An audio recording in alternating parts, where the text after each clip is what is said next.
Bismillahirrahmanirrahim. Assalamualaikum warahmatullahi wabarakatuh. Saudaraku pemirsa MTA TV, channel terpilih dan pendengar dimanapun Anda berada. Puji syukur alhamdulillah senantiasa kita panjatkan kehadirat Ilahi Robbi, Allah Subhanahu wa Ta'ala, Tuhan seluruh alam. Alhamdulillah senang rasanya saya Lukman dapat hadir kembali menyapa Anda dalam sajian program unggulan Fajar Hidayah di pagi hari ini. Mari kita gunakan waktu kita awali hari kita dengan menyimak nasihat-nasihat dari ayat-ayat Allah yang insya Allah di pagi ini sudah hadir di studio MTA TV akan menyampaikan Ustadz Muhammad Ghazali SPDI. Kita sapa beliau terlebih dahulu. Assalamualaikum Ustadz Ghazali. Waalaikumsalam warahmatullahi wabarakatuh. Kabar baik dan sehat hari ini Ustadz? Alhamdulillah baik. Alhamdulillah baik. Dan itu juga yang kita harapkan ya untuk pemirsa dan juga pendengar di rumah seperti itu. Dan nanti pemirsa ya di segmen kedua kami ajak Anda untuk bisa bergabung bersama kami, bertanya baik di dalam ataupun di luar tema. Di line telepon di 0271 679 3000 ataupun di SMS dan juga WhatsApp di 0811 255 3000. Baik Ustadz, tema kita hari ini masih seputar menjaga kebersihan Ustadz ya, yaitu temanya adalah meraih kecintaan Allah dan surga dengan menjaga kebersihan. Untuk itu pemirsa dan juga pendengar, mari kita simak bersama tausiah dari Ustadz Ghazali. Silakan Ustadz. Ya. Bismillahirrahmanirrahim. Assalamualaikum warahmatullahi wabarakatuh. Innal hamdalillah nahmaduhu wa nasta'inuhu wa nastaghfiruh wa na'udzu billahi min syururi anfusina wa min sayyiati a'malina may yahdihillahu fala mudhillalah wa may yudlil fala hadiyalah. Asyhadu an la ilaha illallah wahdahu la syarikalah wa asyhadu anna Muhammadan abduhu wa rasuluh. Allahumma salli wa sallim wa barik ala Muhammad wa ala alihi wa sahbihi ajma'in. Qala Allah Ta'ala fi kitabihil karim, a'udzu billahi minasyaitonir rajim. Ya ayyuhalladzina amanu taqullaha haqqa tuqatih wa la tamutunna illa wa antum muslimun. Wa qala aidan innallaha yuhibbut tawwabina wa yuhibbul mutatahhirin. Rabbi shrah li sadri wa yassir li amri wahlul 'uqdatam min lisani yafqahu qawli, amma ba'd. Para pemirsa dan juga para pendengar radio rahimakumullah. Marilah pada kesempatan pagi hari ini kita bersama-sama selalu bersyukur atas nikmat yang telah diberikan oleh Allah kepada kita semuanya, terutama bagi yang diberikan kesehatan oleh Allah dan juga keimanan serta keislaman, dan masih banyak nikmat-nikmat yang lain. Nikmat sehat, nikmat Islam, nikmat iman, ini merupakan nikmat yang tidak bisa dinilai dengan uang,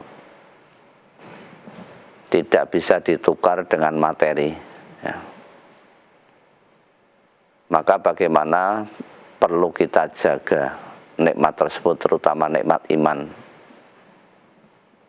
karena dengan iman tersebut akan menjadikan kita cinta untuk melakukan amal-amal soleh, yang pada akhirnya kita akan menjadi orang-orang yang bertakwa, yang dijanjikan oleh Allah akan mendapatkan surga yang luasnya seluas langit dan bumi. Selanjutnya selawat dan salam mudah-mudahan selalu diberikan kepada Nabi Agung Nabi Muhammad sallallahu alaihi wasallam. Beliau telah membawa perubahan besar, merubah masyarakat yang tadinya dalam keadaan fi dhalalim mubin, dalam keadaan sesat yang nyata, dirubah menjadi masyarakat yang madani, masyarakat yang disinari dengan nur, dengan cahaya Al-Quran. Selanjutnya,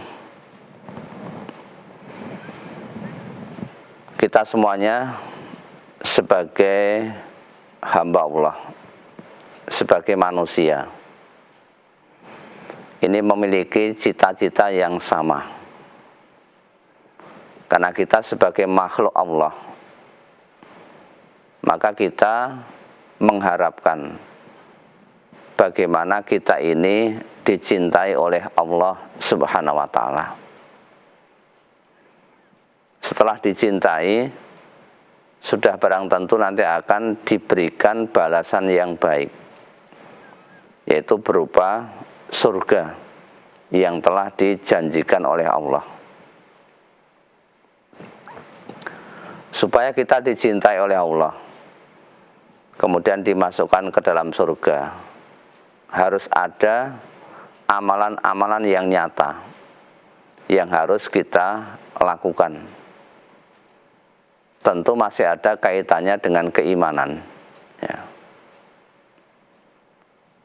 Karena keimanan itu akan mendorong seseorang untuk selalu melakukan kebaikan-kebaikan.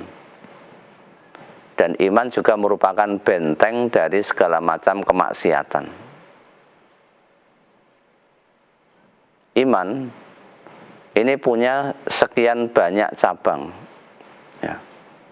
Lebih dari 60 atau dikatakan 70 cabang. Ini semuanya dalam rangka untuk meraih kemuliaan di sisi Allah. Di antara salah satu cabang daripada keimanan adalah kita berusaha untuk menjaga kebersihan, ya. Baik kebersihan dari hati kita maupun kebersihan pada jasad kita dan kebersihan yang ada di lingkungan kita. Itu harus betul-betul kita jaga. Mungkin orang mengatakan bahwa menjaga kebersihan itu merupakan hal yang sepele, hal yang kecil. Contohnya berapa banyak orang-orang yang ketika membawa sampah itu tidak bisa membuang pada tempatnya. Ada orang yang membawa bungkus makanan atau habis makan, sekalipun dia orang kaya, membuka kaca mobil, tahu-tahu dilemparkan keluar, apakah ke jalan atau ke tempat yang lain. Atau orang yang naik sepeda motor misalnya, dia naik sepeda motor sambil merokok, begitu rokok habis, puntungnya langsung dilempar ke jalan. Ini hal yang kecil, tetapi lambat laun, ya, walaupun kecil, lama-lama akan menjadi besar, karena menjadi kebiasaan yang tidak baik. Dilakukan setiap saat. Berapa banyak orang yang merokok, ya. Misalnya si fulan A ini merokok, nah dia habis sehari berapa rokok, ya, berapa batang rokok yang ia hisap, kemudian puntungnya dibuang di sembarangan tempat. Ini bukan merupakan akhlak muslim, bukan merupakan kebiasaan yang baik, harus dirubah. Orang Islam harus berusaha melakukan at-taghyir, jadi perubahan-perubahan nyata untuk membuktikan keimanan yang ada pada dirinya. Kalau dia pengen betul-betul dicintai oleh Allah Subhanahu wa ta'ala.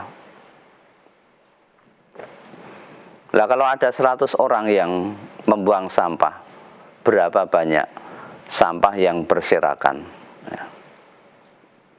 Sehingga lingkungan itu menjadi lingkungan yang kumuh, lingkungan yang kotor, lingkungan yang tidak sedap dipandang mata, bahkan menimbulkan berbagai macam bentuk penyakit. Islam sangat menekankan tentang masalah kebersihan, bahkan dikatakan sebagai bagian daripada iman, ya. Dan Allah sangat cinta, ya. Tadi di Al-Baqarah ayat 222, ya. Ini Allah mencintai, innallaha yuhibbut tawwabina wa yuhibbul mutatahhirin. Sesungguhnya Allah cinta kepada orang-orang yang taubat. Taubat artinya dia menyesal setelah melakukan perbuatan yang salah, perbuatan dosa. Yang pertama penyesalan, yang kedua dia tidak akan mengulangi perbuatan yang sama.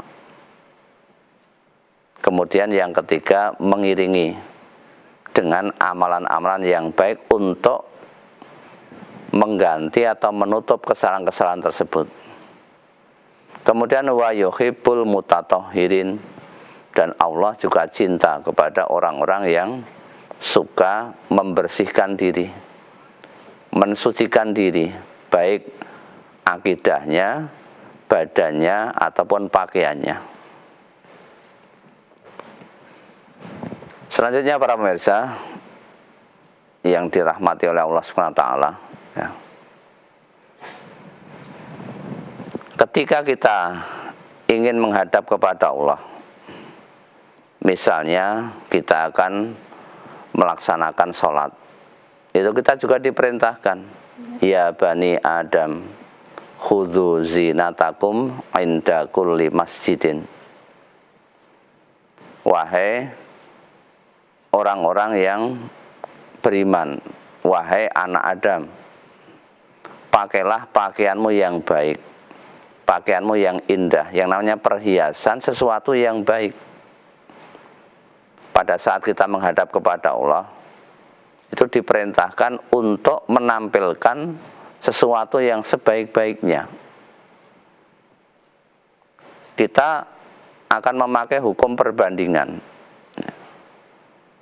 Ketika mungkin seseorang akan melakukan akad nikah, itu saja sudah memilihkan sesuatu yang terbaik, sesuatu yang sangat excellent. Tempatnya dicarikan tempat yang baik, tempat yang nyaman, tempat yang layak, tempat yang patut. Kemudian bajunya juga dicarikan baju yang baik, diukur kadang-kadang dengan menyewa, membeli. Hidangannya juga hidangan yang baik. Ini semuanya hanya untuk mengundang tamu-tamu tadi. Apalagi tamunya mungkin dikatakan sebagai dalam tanda kutip orang-orang yang penting, orang-orang yang berpengaruh. Ini saja persiapannya sudah sedemikian rupa, bahkan rela untuk mengeluarkan sejumlah uang yang begitu banyak, ya. Jutaan, puluhan juta, ratusan juta, bahkan miliaran. Itu rela untuk dikeluarkan hanya untuk mengundang manusia. Nah, kita sedang berhadapan dengan Allah, tentu akan jauh berusaha lebih baik. Maka tidak sepantasnya kalau kita menghadap kepada Allah itu dengan acak-acakan, bajunya lusuh, bajunya kotor, berbau, ya. Badan kita masih banyak keringat, debu dan lain-lain, tempatnya ya sembarangan, ya. Ini tidak pantas, karena kita menghadap kepada zat yang nanti akan memberikan kepada kita surga. Apakah kita pantas untuk melakukan seperti itu? Kebiasaan-kebiasaan itu harus dilakukan. Semuanya berasal dari yang kecil. Tidak ada sesuatu tahu-tahu besar. Bahkan orang Jawa mengatakan ketika kaki kita itu terkena batu atau kesandung, itu bukan kesandung gunung, tapi kesandung kerikil, ya, batu-batu yang kecil. Kalau gunung tidak mungkin kesandung, ya. Apapun itu dimulai dari yang kecil. Maka jangan meremehkan yang kecil-kecil. Termasuk kebersihan, termasuk al-haya'u minal iman, ya. Malu sebagian daripada iman. Termasuk at-tuhuru syatrul iman, kebersihan juga merupakan bagian daripada iman. Bahkan menyingkirkan gangguan dari jalan, imatatul adza anit thoriq, termasuk sodakotun, ya. Menyingkirkan gangguan yang ada di jalan, itu juga bagian daripada sedekah. Sedekah yang bisa kita lakukan, ya. Maka alhamdulillah sekarang banyak orang-orang yang berusaha untuk menyelamatkan orang-orang yang ada di jalan. Ketika ada jalan atau tanah yang berlubang, ada pegiat sosial yang berusaha untuk memberikan tanda, diberikan pilok, lingkaran-lingkaran itu termasuk bagian daripada menyelamatkan orang yang ada di jalan. Itu bagian daripada sedekah, ya. Kita lihat batu di jalan disingkirkan, melihat paku di jalan disingkirkan, karena ada orang-orang yang menebar paku juga ada, ya. Tujuannya biar banyak kempes, kemudian ditambalkan di tempat tambal ban, itu juga ada orang-orang yang jahat. Atau mungkin ada pecahan kaca, tumpahan oli, dan lain sebagainya. Itu merupakan bagian kebiasaan yang baik ketika orang-orang kalau lewat di situ nanti akan membahayakan. Inilah kebiasaan orang Islam, ya. Bahkan Allah juga mensyariatkan ketika menghadap kepada Allah, hamba itu masih dalam keadaan kotor, diperintahkan untuk berwudu, diperintahkan untuk mandi janabat, termasuk membersihkan diri dari najis, dari hadas kecil dan hadas besar. Itu merupakan bagian daripada an-nadzafah, ya, untuk menjaga kebersihan, menjaga kesucian. Jangan sampai menjaga kebersihan ini kita hanya mungkin akan menyampaikan cerita negara sana itu bersih, negara sana bersih. Dan bagaimana kita membiasakan ibda binafsik, ibda binafsina. Mulailah dari diri kita sendiri. Ini sesuatu yang penting. Mengerjakan yang baik juga wabda biman ta'ul. Mulailah dari yang terdekat, ya. Ini hal-hal yang bisa kita lakukan dalam rangka untuk meraih agar kita termasuk hamba-hamba yang dicintai oleh Allah dan hamba-hamba yang akan dimasukkan ke dalam surganya Allah Subhanahu wa ta'ala. Ya, sementara demikian yang bisa kita sampaikan di kesempatan yang awal ini. Baik, terima kasih Ustadz Muhammad Ghazali atas tausiah yang disampaikan. Jadi memang kebersihan ini aspeknya banyak sekali Ustadz, ya, berkaitan dengan kebersihan hati pun juga bagaimana seorang muslim itu menjaga identitas keislamannya. Insya Allah kita lanjutkan di segmen kedua nanti Ustadz. Insya Allah. Saudaraku pemirsa MTA TV, channel terpilih dan pendengar dimanapun Anda berada, insya Allah kita akan kembali setelah jeda pariwara berikut ini. Tetap bersama kami di Fajar Hidayah MTA TV. Baik, terima kasih untuk Anda, saudaraku pemirsa MTA TV, channel terpilih dan pendengar yang masih setia bergabung bersama kami. Masih dalam program unggulan Fajar Hidayah di pagi hari ini, dan dengan narasumber kita Ustadz Muhammad Ghazali SPDI untuk Anda, pemirsa dan juga pendengar, ya, kami ajak Anda untuk bergabung bersama kami di line telepon 02716793000 ataupun di SMS dan juga WhatsApp di 08112553.000. Baik Ustadz, kita sapa, sepertinya sudah ada penelpon yang bergabung. Assalamualaikum. Waalaikumsalam warahmatullahi wabarakatuh, Mas Lukman. Baik, dengan siapa dan dari mana? Bapak Mustafa. Pak Mustafa dari Oku Selatan. Silakan Pak Mustafa. Assalamualaikum warahmatullahi wabarakatuh. Ustaz Ghazali. Waalaikumsalam warahmatullahi wabarakatuh. Silakan Pak Mustafa. Ya, mohon tanya baca yaitu dalam surat Al-An'am ayat 114. Ya, artinya, maka patutkah aku mencari hakim selain daripada Allah, padahal dialah yang telah menurunkan kitab Al-Quran kepadamu dengan terperinci. Orang-orang yang telah kami datangkan kitab kepada mereka akan mengetahui bahwa Al-Quran itu diturunkan dari kamu dengan sebenarnya. Maka janganlah kamu sekali-kali termasuk orang-orang yang ragu. Ya, saya tanyakan Pak Ustaz itu pada kalimat dialah yang telah menurunkan kitab Al-Quran kepadamu dengan terperinci. Mohon tanya Pak Ustaz, itu saja yang bisa berikan pada Ustaz Ghazali atas pencerahannya. Terima kasih. Wassalamualaikum warahmatullahi wabarakatuh. Waalaikumsalam warahmatullahi wabarakatuh. Baik, terima kasih Pak Mustafa. Silakan Ustaz. Ya, kita buka ayatnya dulu. Surat Al-An'am ayat 114. Allah berfirman, A'udzubillahi minasyaitonirrajim. Afa ghairallahi abtaghi hakaman wa huwa alladzi anzala ilaikumul kitaba mufassala. Walladzina atainahumul kitaba ya'lamuna annahu munazzalun mir rabbika bil haqq fala takunanna minal mumtarin. Maka apakah pantas aku mencari selain Allah sebagai hakim, padahal dialah yang menurunkan kitab Al-Quran kepadamu dengan penjelasan secara terperinci. Ini maksudnya apa? Dari ayat ini kita bisa mengambil pelajaran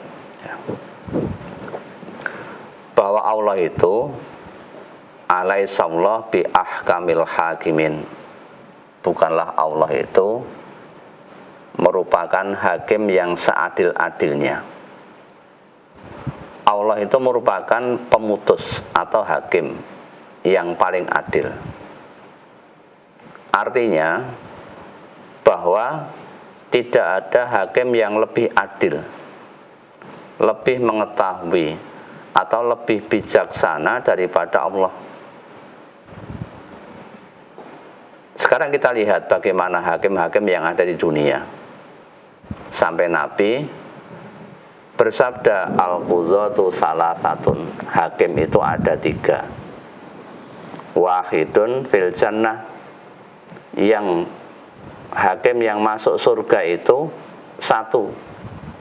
Wasnani finnar, yang 2 hakim berada di neraka. Artinya 2:1, 1:2. Banyak hakim yang masuk neraka. Gara-gara apa? Tidak memutuskan secara adil. Oleh karena itu, dalam menentukan benar dan salah, halal dan haram, ini seorang mukmin wajib menjadikan wahyu Allah sebagai rujukan utama. Afa ghairallah abtaghi hakaman, apakah aku akan mencari hakim selain daripada Allah? Ini merupakan pertanyaan yang bermakna penolakan. Istifham ingkari, yaitu tidak pantas seorang hamba mencari hukum yang bertentangan dengan hukum-hukum Allah. Kemudian dilanjutkan bahwa Al-Quran tadi, wa huwallazi anzala ilaikumul kitaba mufassala. Al-Quran telah menjelaskan petunjuk secara rinci tadi. Allah telah menurunkan Al-Quran yang menjelaskan berbagai macam prinsip akidah yang kaitannya dengan keyakinan. Ibadah dijelaskan, akhlak juga dijelaskan secara terperinci, bahkan muamalah, termasuk hukum-hukum serta pedoman kehidupan manusia secara gamblang, secara jelas. Bukan berarti semuanya rincian itu teknis disebutkan dalam Al-Quran,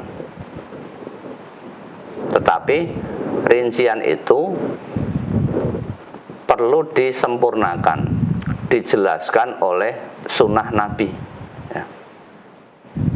Maka ada ayat wa ma atakumur rasulu fakhudhuhu wa ma nahakum anhu fantahu. Apa yang diberikan Rasul kepadamu maka ambillah, dan apa yang dilarangnya bagimu maka tinggalkanlah. Al-Hasr ayat 7. Itu merupakan penjelasan dari atau rincian daripada Al-Quran ketika Quran belum menjelaskan secara detail. Misalnya bab wudu, kan tidak ada dalam Al-Quran disuruh untuk membasuh kedua tangan, berkumur-kumur. Itu dijelaskan di dalam Al-Hadis sebagai rincian. Itu maksud huwallazi anzala ilaikumul kitaba mufassala. Dialah Allah yang telah menurunkan Al-Quran kepadamu secara terperinci. Ya, demikian. Baik, semoga bisa dipahami ya Pak Mustafa dari Oku Selatan. Berikutnya kita beralih ke pertanyaan di WhatsApp. Ustaz, sudah ada beberapa yang masuk, kami bacakan. Yang pertama dari Pak Suparno di Tangerang. Ustadz, bagaimana hukum mengangkat makmum masbuk menjadi imam untuk melanjutkan sholat? Apakah diperbolehkan menurut syariat ini, Ustadz? Ini ada dua hal mengangkat makmum masbuk. Biasanya ada orang yang ikut sholat berjamaah bareng-bareng. Misalnya ada 2 orang, jamaahnya banyak, tapi yang terlambat 2 orang. 2 orang ini setelah imam salam, kemudian 2 orang ini bangkit berdiri untuk menambah kekurangan yang ada. Kemudian yang sebelah kanan ini mundur sedikit sebagai makmum. Berarti kan dia mengangkat orang yang masbuk menjadi imam. Hal yang seperti ini tidak perlu dilakukan ya, karena dia sudah sholat bersama-sama dengan imam ya, tidak perlu. Kemudian yang kedua, ada makmum yang masbuk tadi ya. Kemudian di dalam masjid itu tidak ada jamaah yang lain. Kita misalnya baru datang agar mendapatkan jamaah, kemudian ikut kepada makmum masbuk tadi, diangkat menjadi imam, itu boleh agar kita mendapatkan jamaah. Karena sholat berjamaah itu kan pahalanya lebih baik daripada sholat sendirian, lipat 27 kali 27 derajat. Yang pertama tadi tidak perlu dilakukan, dan yang kedua boleh ya. Tetapi kalau memang ada rombongan yang lain, ya lebih baik mendirikan jamaah sendiri setelah jamaah yang utama tadi yang dikumandangkan adzan tadi sudah selesai, maka mendirikan jamaah sendiri. Sehingga jangan sampai nanti makmumnya tadi harus menambah lagi. Misalnya yang masbuk yang pertama tadi itu ketinggalan 1 rakaat, nah sementara makmumnya yang berikutnya sholatnya sempurna tadi, maka ketinggalan lagi. Lebih baik mengangkat atau membuat jamaah sendiri. Ya, demikian. Baik, semoga bisa difahami ya Pak Suparno dari Tangerang. Berikutnya Ustadz dari sudah ada yang bergabung via telepon. Kita sapa terlebih dahulu. Assalamualaikum. Baik, Assalamualaikum. Waalaikumsalam warahmatullahi wabarakatuh. Baik, dengan siapa dan dari mana? Dari Pak Tunggal, Mas, di Tulung. Dari Pak Tunggal. Oke, baik. Silakan Pak Tunggal. Assalamualaikum Ustaz. Waalaikumsalam warahmatullahi wabarakatuh. Ini yang kemarin itu loh, menanyakan doa mau tidur itu loh Ustaz. Ya. Itu ada 2 yang artinya itu depannya kok, ya Allah, aku pasrahkan diriku kepadamu. Ada yang lagi, aku hadapkan aku kepadamu. Terus yang tengah-tengahnya itu kok ada yang tidak ada Tuhan pelindung selain Allah itu. Kalau Ustaz dibacakan, apakah boleh artinya doang yang dibacakan Ustaz? Sudah aja, makasih. Assalamualaikum. Waalaikumsalam warahmatullahi wabarakatuh. Baik, silakan Ustaz. Oke, sebenarnya Pak Tunggal ini kan menanyakan doa akan tidur. Ya, kemarin memang saya sampaikan nanti akan kita jawab di pertemuan berikutnya. Kemudian beliau sudah menanyakan ke Ustaz Didi sepertinya, ya, dan sudah dibacakan tentang dalilnya itu. Sebenarnya artinya itu maknanya, maksudnya adalah hampir sama, ya. Maknanya hampir sama. Ya, kadang-kadang dimaknai dengan kalimat yang agak berbeda.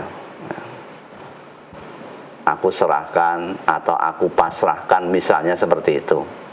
Itu kan namanya sinonim, ya, persamaan kata. Ya. Aku serahkan, aku pasrahkan, itu kan sinonim.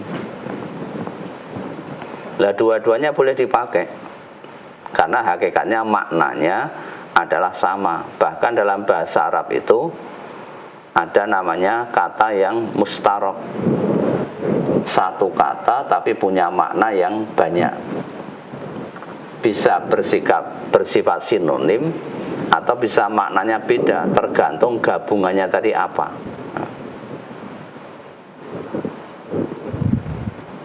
Misalnya ada kata roghiba fi, ya, dan roghibaan, itu artinya jauh berbeda. Bisa berarti sebaliknya, yang satu bermakna suka, yang satu bermakna benci, ya. Tetapi yang dimaksud dalam doa mau tidur tadi itu maknanya sama, ya. Yang penting kita membaca lafadz Arabnya tadi, insya Allah itu tidak akan berbeda maknanya, tapi artinya tadi insya Allah sama tadi, ya. Baik, semoga bisa difahami ya, Pak Tunggal. Baik, berikutnya Ustaz, dari Pak Tomo di Boyolali. Ustaz, mohon dijelaskan mengenai doa yang terdapat dalam Quran surat Al-Ahqaf ayat 15.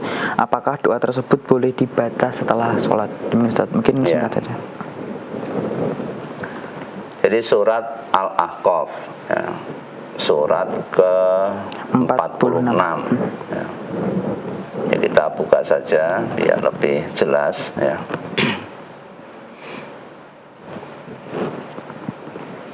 Jadi surat Al-Ahqaf nomor surat 46 ayatnya 15. Ya. Allah berfirman di surat tersebut, wa wassaynal insana biwalidayhi ihsana hamalathu ummuhu karha wa wada'athu kurha hamalathu ummuhu kurha wa wada'athu kurha wa hamluhu wa fisaluhu salasuna syahra hatta idza balagha ashuddahu wa balagha arba'ina sanah qala rabbi auzi'ni an ashkura ni'mataka allati an'amta alayya wa ala walidayya wa an a'mala sholihan tardahu wa aslih li fi dzurriyyati inni tubtu ilaika wa inni minal muslimin. Kami wariskan kepada manusia agar berbuat baik kepada kedua orang tuanya. Ibunya telah mengandungnya dengan susah payah dan melahirkannya dengan susah payah pula. Mengandungnya sampai menyapihnya itu selama 30 bulan. Sehingga apabila telah dewasa dan umurnya mencapai 40 tahun, dia, yaitu anak itu berkata, nah ini kan doanya tadi dimulai dari Rabbi auzi'ni an ashkura nikmatakal lati an'amta alayya wa ala walidayya wa na'mala sholihan tardoh, dan seterusnya itu. Wahai Tuhanku, berilah petunjuk agar aku dapat mensyukuri nikmat-Mu yang telah Engkau anugerahkan kepadaku dan kepada kedua orang tuaku, dapat beramal soleh yang Engkau ridhoi, dan berikanlah kesolehan kepadaku hingga kepada anak cucuku. Sesungguhnya aku bertobat kepadamu, dan sesungguhnya aku termasuk orang-orang yang menyerahkan diri kepada Allah. Jadi orang-orang yang muslim. Ini merupakan doa yang sangat bagus, ya. Doa yang diajarkan di dalam Al-Quran. Apakah boleh dibaca sehabis sholat wajib? Boleh. Dibaca sehabis sholat sunnah juga boleh, ya. Doa ini kan mencakup 4 permohonan, ya. Yang pertama, agar diberi kemampuan untuk bisa bersyukur. Kita berterima kasih atas jasa orang tua yang sudah sedemikian rupa, mulai dari mengandung, melahirkan, merawat, dan lain sebagainya, ya.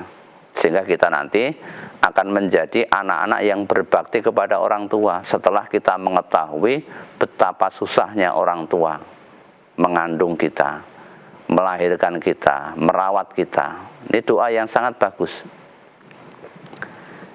Yang kedua, agar dimudahkan kita untuk beramal yang soleh, ya. Melakukan amal yang baik dimudahkan, serta diridhoi oleh Allah. Karena ada orang yang disusahkan atau disulitkan untuk mengerjakan amal soleh, ya. Itu ada, ya. Ada ayat kan, fa'amma fasanuyassiruhu lil yusra, itu fa'amma man a'ta wattaqa wa saddaqa bil husna fasanuyassiruhu lil yusra.